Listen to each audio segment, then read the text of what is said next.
Governo giallorosso in pole position dopo la giornata di ieri e si susseguono le reazioni del centrodestra veneto. Abbiamo intanto avvicinato Elena Donazzan che ci svela le sue prossime mosse. Intanto da cittadina sarò a Roma a manifestare lunedì per dire no a questo governo. Non nel mio nome, seguo l'appello di Giorgia Meloni di andare a Roma con il tricolore, senza simboli di partito. Sotto l'aspetto istituzionale sono molto preoccupata perché questo è un governo che ha alcune caratteristiche che li tengono insieme al di là della voglia di stare attaccati alla poltrona.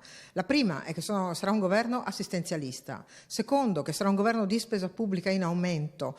Terzo, che sotto l'aspetto delle materie che mi riguardano, istruzione e lavoro, vedo un peggioramento, perché senza l'autonomia nell'istruzione, senza politiche industriali di sviluppo, non si possono risolvere i problemi. Sotto l'aspetto istituzionale sarò una spina nel fianco, perché sono molti i nodi che sono tutti da sciogliere e che mi preoccupano. E si torna inevitabilmente a parlare di autonomia, per la quale non si placano le forti preoccupazioni.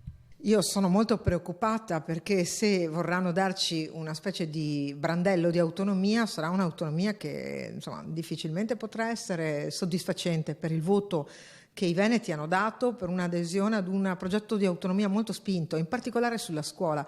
Tra pochi giorni iniziamo l'anno scolastico, ancora mancano migliaia di insegnanti, c'è una programmazione fallimentare, invece quando si deve fare questa programmazione la si deve fare più vicino possibile al territorio, non certo a Roma.